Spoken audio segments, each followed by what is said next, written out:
C'est sûr qu'il y aura des négociations pour prolonger les mandats parce que normalement les mandats devaient être prolongés le 30 juin ou plus tard.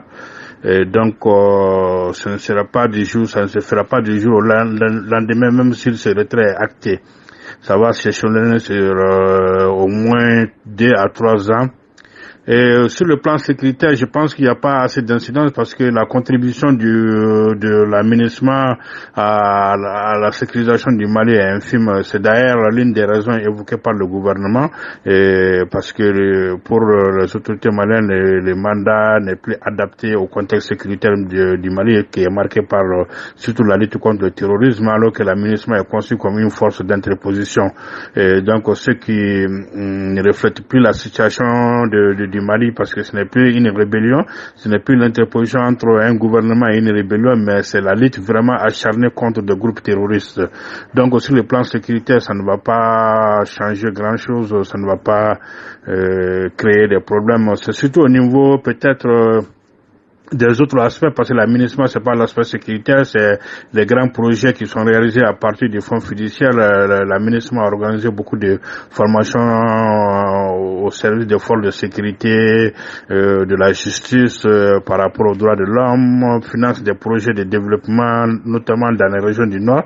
Et c'est pourquoi d'ailleurs, la société civile, les forces vives de Tombouctou, Gao, Kidal, sont farouchement opposées à tout retrait de l'aménagement, parce qu'ils pensent que en disant ce que l'aménagement a fait pour les populations de ces régions, le Mali n'a pas fait pour elles en plus de bientôt 53 ans d'indépendance. Le Mali n'a pas réussi à faire ça, donc les populations, les forces vives sont farouchement opposées. Donc je pense que c'est à ce niveau que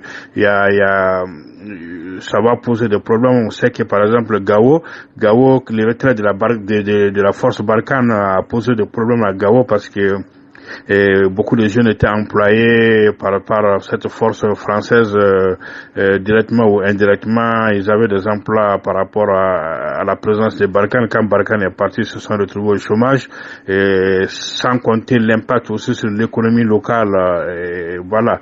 Donc ils craignent que avec l'aménagement, ça va être pire, parce que l'aménagement investit dans les activités génératrices de revenus, investit dans la formation, investi dans l'éveil de conscience, par exemple les questions genre et autres. Donc c'est à ce niveau, surtout à ce niveau que il y a des choses à craindre, quoi.